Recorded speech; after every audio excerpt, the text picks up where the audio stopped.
Ini memang buzzer-buzzer bodat kalian semua ya. Kemarin kalian bilang demonya itu untuk kepentingan salah satu partai. Memangnya di parlemen itu partai mana yang menolak? Hah? PDI Perjuangan kan? Di situ poin satu yang kau nggak usah bodoh-bodohin masyarakat. Yang kedua, isu perampasan aset. Kau tinggal bilang sama Kim Plus dan Pak Jokowi untuk menekan sehingga itu disahkan. Yang ketiga, ini mahasiswa atau preman? Kok demonya brutal sekali? Menurut Anda, kalau orang emosi itu harus bagaimana? Harus nyanyi-nyanyi di sana gitu. Kita aja ngelempar mereka pakai botol, dipukulin loh. Ada yang matanya hilang, ada yang ditangkapin, ada yang ditendang, dipukulin. Gue nggak mau memojokkan salah satu institusi lah. Tapi pada faktanya, kalau nggak demo ini pun banyaknya kok kasus Rudiana aja orang dikasih minum air seni kok, digebukin kok. Jadi nggak usah cerita anarkis untuk para pendemo lah kalian. Namanya orang emosi. Memangnya yang sudah dilakukan oleh oknum-oknum pejabat bangsat itu apa? Sesuatu yang membuat kita sumringah gitu maksudnya. Jadi kalian tuh basar-basar nggak usah lama ya menggiring-giring opini. Oh, ketar-ketir sekali kalian sepertinya. Kalau Bapak Anies Baswedan diusung oleh PDI Perjuangan, lalu kalian menggiring opini bahwasannya demo kemarin untuk Anies dan PDI Perjuangan. Otak kau dipakai.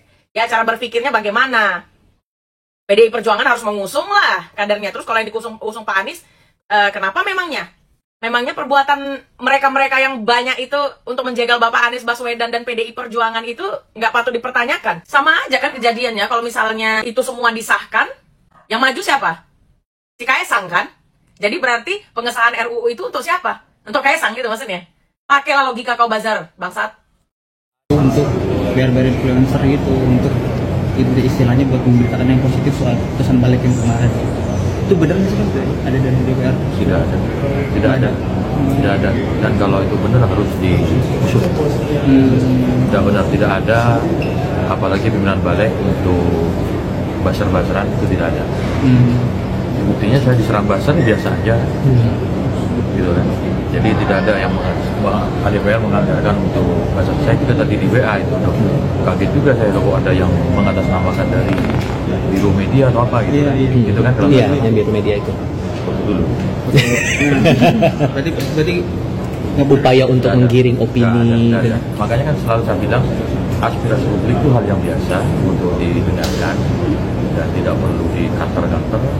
Ruang diskusi, ruang perdebatan itu ada di ruang rapat. Ketika sudah di luar itu hanya sosialisasi, silaturahmi, tukar pandangan dengan masyarakat secara aspirasi. Tapi kalau soal mengkantor pendapat ya di dalam rapat itu. Apalagi Anda tahu sendiri saya nggak pernah di media sosial untuk menggerakkan apa gitu. Ya saja itu bagian dari dinamika. Kayaknya. Emang 4 undang-undang yang Mbak Akbar sampaikan tadi ada perampasan aset? Nggak ada. Padahal Pak Jokowi berulang kali menyampaikan perampasan aset ini penting. Kami berharap surpres sudah dikirimkan. Loh, koalisi Pak Jokowi sekarang dominan kok di DPR. Kenapa nggak diperintahkan ketua umum partai? Perampasan aset itu duluan daripada revisi undang-undang MK. Undang-undang MK-nya duluan dibahas ketimbang bahkan sebelum penyiaran. Nggak ada masuk di 4 undang-undang itu. Maka dari itu kami mengatakan itu Bang Akbar. Jokowi tidak berkontribusi apapun. Yang gembosin KPK Pak Jokowi, yang milih Pak Firly Jokowi, yang tidak mengundangkan perampasan aset juga Pak Jokowi. Ada yang nanya atau bilang PDIP sahkan dong undang-undang perampasan aset. Buzzer-buzzer. PDI Perjuangan itu hanya satu fraksi. Bikin undang-undang itu harus mayoritas fraksi di parlemen. Ngerti nggak? Bukan jumlah anggota. Bahkan dalam jumlah anggota pun PDIP kalah 104. Ya 110 atau katakan sekarang 128. Tetapi anggota DPR itu berapa deh? 570-an. Kalah nggak? Kalah. Jadi kalau kalian mau nuntut undang-undang perampasan aset, tuntut pada 8 partai yang kemarin menggolkan undang-undang revisi pilkada. Ngerti nggak? Untuk membegal putusan MK. Tinggal mereka ketuk tuh, 8 fraksi ketuk sah undang-undang perampasan aset. Gitu dong kalau memang berpihak sama rakyat. Kok malah nanya PDI Perjuangan, Ketua DPR RI. Lah kemarin undang-undang pilkada untuk mengangkangi putusan MK aja. Ketua DPR RI tidak ada di tempat, mereka bisa bikin kok. Coba tuntut sono sama mereka. Jangan bikin isu-isu kagak jelas. Atau minta sama Jokowi bikin perpu sebelum dia turun dari kursi presiden. Kan asik. Jadi punya legacy gitu loh, bukan cuma bangunan sama jalan yang akan rontok dalam 5-10 tahun.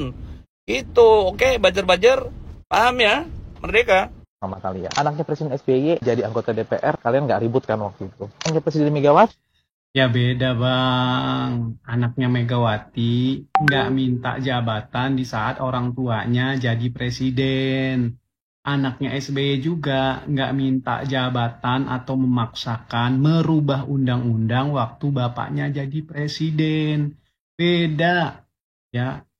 Ibas atau Agus itu mereka meniti karir itu, ya, ataupun dicalonkan itu setelah SBY tidak jadi presiden. Begitu juga Puan. Puan itu dicalonkan, bahkan tidak dicalonkan jadi presiden. Walaupun kemampuan PDIP untuk mencalonkan Puan itu bisa. Gak ada istilah ngemis-ngemis untuk dijadikan wapres. Presiden Jokowi, tolonglah untuk stop menjawab dengan cara template. Bapak kan presiden, bukan bot customer service, ya kan?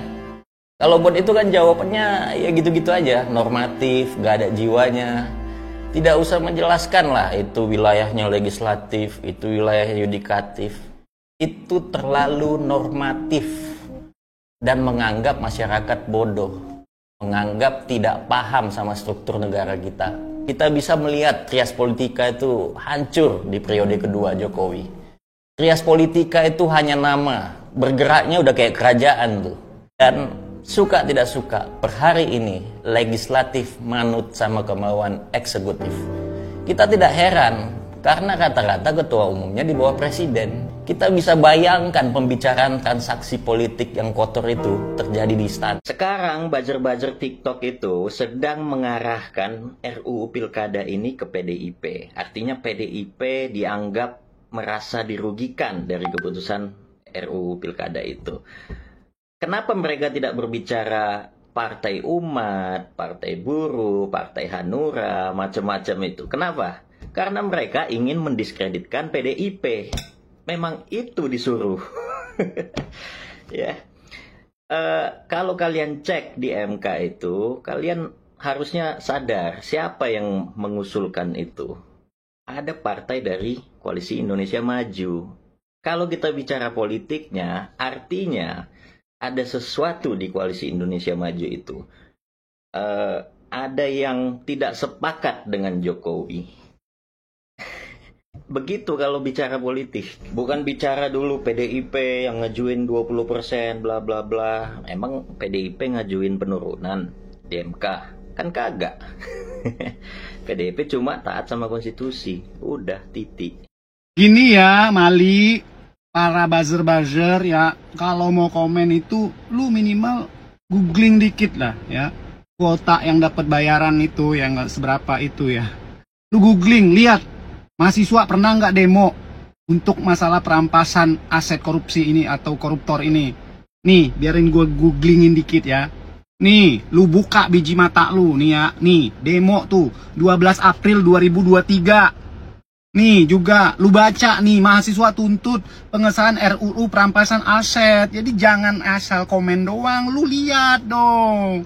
Terus gini ya, kalau Pak Jokowi ya niat mau mesahkan ini gampang banget, karena lu tahu Kim Plus itu gendut banget tuh koalisinya ya. Jangan cuman lu ngandelin PDIP walaupun dia ketua DPR suaranya kalah, dikeroyok abis-abisan. Ini buktinya PDI kemarin menolak rancangan undang-undang pilkada aja kalah suara, langsung ngebut tuh Kim Plus. Nah kenapa enggak sekarang tuntut tuh Kim Plus, tuntut Pak Jokowi supaya menandatanganin UU perampasan aset koruptor. Gampang kalau Pak Jokowi mau mah. Dari mana kalian tahu bahwa setiap keputusan di DPR itu? Gak usah banyak drama lah. Udah jelas-jelas Kim bagian dari Pak Jokowi juga. Anaknya satu wapres diusung sama Kim. Satunya lagi ketua dari partai bagian dari Kim. Menteri-menteri sekarang mostly dari Kim partainya. DPR sebagian besar itu dari Kim. Ini lu pura-pura nggak tahu aja atau denial. Pak Mulyono juga nggak mungkin terang-terangan lah komunikasiinnya apa yang ia mau. Oke, mbaknya pro dinasti politik. Yang pertama gue turut berduka ya apabila ada dari keluarga mbaknya, kayak anak, saudara yang punya cita-cita besar jadi presiden dan lain sebagainya. Mbaknya yang memutuskan mimpi anak atau keluarganya sendiri. Jangan itu bagian Jan Etes, jangan itu bagian Kaesang. Negara macam apa? Ini negara demokrasi. Dan yang paling masalah statementnya adalah kalau kerjanya bagus gak apa-apa. Masalahnya ini dinasti iya, kerjanya jelek juga iya. Ya rakyat berhak lah untuk memilih siapa yang ia mau. Bukan disuguhin yang Pak Presiden mau, Pak Mulyono mau. Ya tapi kebayang lah, maksudnya cara pikirnya, aksi sekeos ini, masyarakat yang semarah ini, dikerucutin sebatas PDIP, Anies, Ahok. Padahal monopoli kekuasaannya tuh kelihatan banget. Ini kita ngebela demokrasi, bukan ngebela Anies, PDIP, Ahok. Ada 150 kota kosong. Demokrasi macam apa rakyat disuguhin sama kota kosong? Kalau nggak calon yang nggak bener atau calon boneka. GWS deh, gue nggak ngerti anjir. Kita pengen demokrasi yang sehat. Lu bayangin 150 kota kosong dimonopoli sama Kim. Di atas tanah-tanah yang banyak kekayaan alamnya pula. Buset! Ada yang tiba-tiba DM ke Instagram gue. Kok sekarang lu nggak bilang sih MK itu adalah mahkamah keluarga? Dulu lo selalu bilang MK itu adalah mahkamah keluarga. Hey coy, lu lihat dulu siapa, kira-kira apa, dan apa tujuannya. Ia mengajukan permohonan ke MK itu bukan dari kubu Anies atau kubu Ganjar atau kubu PDIP, tapi dari Partai Buruh dan Partai Gelora. Lu tahu nggak Partai Gelora tuh di mana? Sekarang di kubu siapa? Partai Gelora itu yang si Fahri Hamzah itu sekarang ada di Koalisi Indonesia Maju atau yang kita singkat KIM. Terus yang kedua, sekarang yang memutuskan bukan Paman Usman tapi Bapak Soehartoyo. Jadi sangat berbeda dengan MK yang putusan nomor 90, di mana yang mengajukan juga orang Solo, dan waktu itu penerimaan surat itu kalau nggak salah dari libur. Dan pastinya Paman Usman lah yang punya peran besar. So, sesimpel itu, masa kalian sih nggak ngerti? Ya, kecuali kalau misalkan lu semua masih pada buta dengan apa yang dilakukan Jokowi sekarang. Kalau kata gua mah, anaknya udah jadi wapres, apa sih gitu ya yang dikejar? Wapres sudah. Sekarang juga mau jadi gubernur Sumatera Utara. Ngapain sih Pak Jokowi kok serakah banget gitu ya? Apa yang dikejar? Gua nggak ngerti deh, asli. Ya mungkin sifat dasar manusia ya yang gak ada puasnya. Tapi ini udah keterlaluan. Jokowi itu udah mengacak-acak konstitusi, melegalkan segala cara seperti yang terjadi di Pilpres kemarin.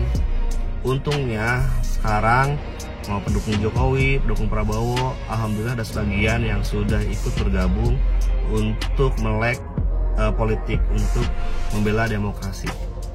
Thank you. Kawal juga dong bang RUU perampasan aset koruptor, mandek nih di DPR. Kalau gak dijawab, di TikTok ini gak ada yang mengedukasi. Yang mengedukasi cuman si Bima sama gue. Kalau gak dijawab nanti takutnya makin bobrok. Yaudah kita bahas dari sudut pandang netral dan berbagai sudut pandang aja ya. Tapi janji ini kita bahas, coba kita bahas senetral mungkin dan se-aware mungkin gitu loh. Bagaimana sih seharusnya, kayak guru TK tuh gue. Teman-teman tahan, sabar dulu, tahan. Jangan langsung menganggap beliau ini adalah seorang buzzer, jangan ya. Kita anggap saja beliau ini seorang warga negara Indonesia yang sangat peduli terhadap isu korupsi dan pemberantasan korupsi.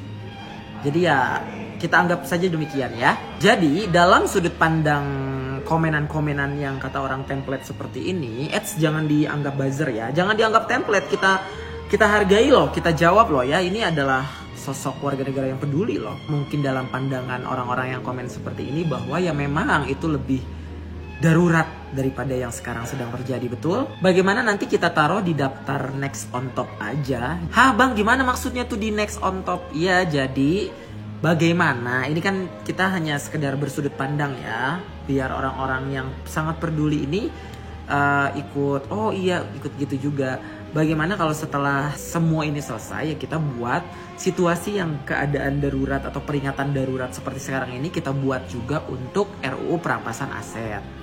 Ya kita buat euforia kemarahannya, keguncangannya seperti yang sekarang ini. Dan ya mungkin mereka yang komen-komen kayak gini tuh berpandangan bahwa pada kenyataannya RUU perampasan aset kan memang belum disahkan dan sama sekali belum dijalankan. Betul ya, Abang Miss Resta ini? Ya itu betul. Saya juga kecewa dan mereka berpandangan yang waktu itu mah kan nggak sebesar yang seperti sekarang, nggak semengguncang seperti sekarang. Ya itu kan pandangannya. Ya mungkin di next on top bener kata Bang Panji, gimana kalau kita buat menggelegar seperti sekarang. Misalkan nanti kita buat, itu bisa loh, bisa kita buat nanti seperti itu. Dan ya kita juga harus memastikan gitu loh bagaimana caranya agar RUU itu disahkan dan memang dijalankan. Walaupun memang pasti akan banyak elit yang ketakutan gitu loh soal RUU perampasan aset ini, karena ya memang terlalu banyak pemainnya, karena memang mereka doyannya korup. Yes, betul. Sebenarnya poin simpelnya adalah orang-orang yang komen-komen kayak gini tuh simpelnya berpandangan bahwa yang waktu itu diprotes untuk RUU perampasan aset tuh tidak semasif sekarang kan, tidak semengguncang sekarang kan, tidak seperingatan darurat sekarang kan. Itu kan yang ada di pandangan kalian-kalian ini. Itu bagus pandangan seperti itu, ya memang harusnya juga seperti itu. Tapi bukannya kita semua tidak pada saat waktu itu diam gitu loh, tidak bertindak. Cuman memang tidak semasif saat seperti yang sekarang ini. Itu kan maksud kalian ya. Pokoknya gimana caranya RUU perampasan aset ini dijalankan gitu kan, disahkan, dijalankan dengan benar gitu. Amin. Saya juga inginnya seperti itu. Malah next on top kita harus perjuangkan ini gitu loh. Ya harus itu. Terima kasih loh untuk istilahnya warga masyarakat yang peduli seperti ini. Walaupun ya template gitu ya, buzzer. Kita jangan dulu berprasangka ke arah sana. Kita anggap saja ini tuh memang adalah orang-orang yang peduli. Ya itu dari sudut pandang kalian kan gitu ya. Sedangkan dari sudut kita tuh di sini tidak sedang memperjuangkan soal si A supaya bisa maju lagi, si B supaya bisa maju lagi, si C supaya bisa maju lagi, atau memperjuangkan para elit yang kalah agar bisa maju lagi, atau soal sakit hati. Bukan. Kita bukan sedang memperjuangkan hal-hal itu, teman-teman. Oh, betul, sakit hati karena yaitu demokrasi kita sedang dilucuti. Kita tuh sedang memperjuangkan bangsa ini yang memang dari awal kan demokrasi Indonesia ya, apa yang sudah ditetapkan dari zaman terdahulu kita agar tidak dirusak, teman-teman, tatanannya gitu loh, oleh sebuah apa yang disebut nepotisme ini. Duh, capek saya menjelaskannya ya. Jadi ini tuh bukan soal si A, B, C, D, atau bukan soal ini tidak bisa mengusung lagi, atau bukan soal kita tuh demo untuk para elit protes peringatan darurat tuh, bukan. Tapi memang lu kebayang nggak kalau misalkan kayak lu nih mau apa-apa ya, ngelamar misalkan, lu kesel nggak kalau tiba-tiba yang didahuluin tuh kerabatnya, anaknya, kita yang punya skill yang memang ahli di bidang itu malah nggak keterima, malah nggak bisa apa-apa. Sedangkan yang kerabat atau anak dari yang punya perusahaan itu tinggal main masuk aja gitu loh. Kesel nggak? Nah itu yang disebut nepotisme. Itu yang kita lagi perjuangkan itu. Jangan sampai bangsa ini jadi kayak demokrasi tapi malah jadi dinasti gitu. Itu yang kita sedang perjuangkan, teman-teman. Nah, tanpa mengenyampingkan soal RUU perampasan aset ini yang memang juga nanti insya Allah harus dijalankan. Kayak gitu, teman-teman. Udah terlalu panjang. Untuk KPU, buzzer, dan polisi, tolong denger ini. Pertama untuk KPU. Kalian konyol apa gimana sih? Masa di dalam satu lembaga nggak ada yang tugasnya meriksa surat konsinyering undangan untuk melakukan konsinyering bersama DPR, itu tulisannya kenapa jadi MA bukan MK? Huruf A sama K itu di keyboard jauh. Pakai ngomong itu salah pengetikan. Aneh. Gini nih, KPU gelar live stream aja pas rapat konsinyering sama DPR, supaya rakyat bisa lihat juga, supaya rakyat tahu kalian berada di posisi yang mana. Kalian juga jangan minta lah rakyat-rakyat itu untuk gak berspekulasi apapun. Lah kan kelakuan kalian aja kayak gini. Untuk DPR sama KPU gini deh hematnya, kalian ikutin aja keputusan MK, ikutin apa maunya rakyat. Gak usah kebanyakan gerakan tambahan. Toh juga kalau keputusan MK yang diketok, yang paling untung DPR. Parpol-parpolnya gak perlu bikin koalisi segede alaihim. Bisa naikin kadernya. Omong kosong lah. Kalau kalian gak pengen naikin kader kalian sendiri, begitu keluar putusan MK juga banyak tuh kondisi di daerah yang berubah. Kedua, buzzer konyol. Dengerin ini ya. Dengerin. Buat lu semua yang ngomong, ngapain aksi? Kan gak bakal didengar. Ngapain aksi kalau cuma ngerusak? Ngapain aksi kalau anarkis? Denger ini ya. Setiap aksi itu berhadapan sama pintu gedung yang ditutup. Dihadepin sama kawat berduri. Dijagain petugas. Ketemunya water cannon sama gas air mata. Gimana gak mancing konflik pecah di tengah? Coba mikir.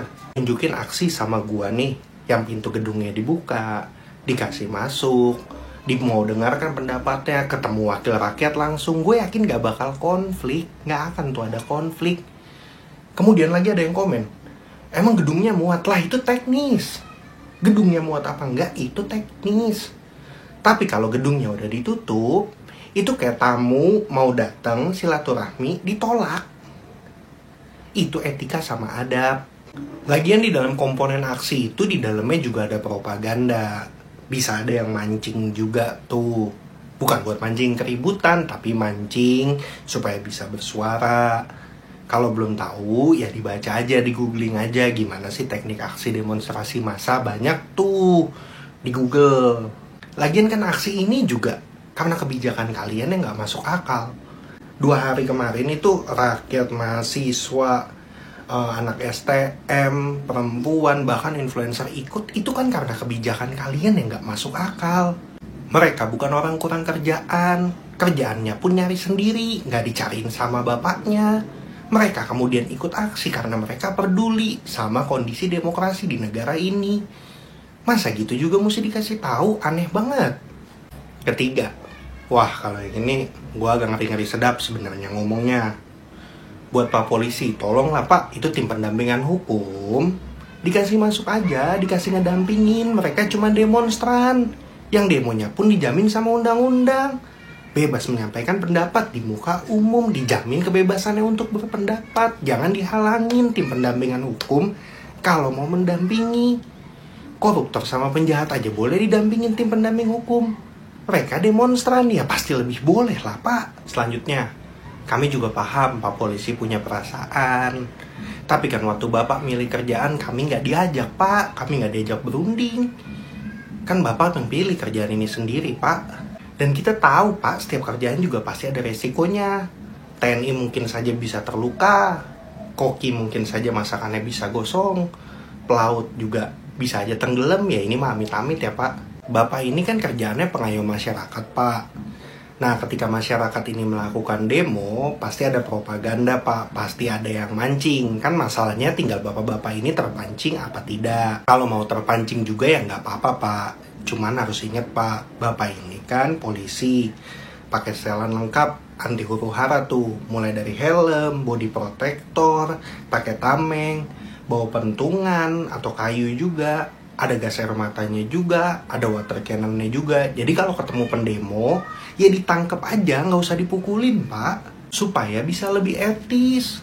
Terakhir ini Pak, kalau ada bercandaan yang bilang belajar yang benar, supaya kalau gede jangan jadi polisi.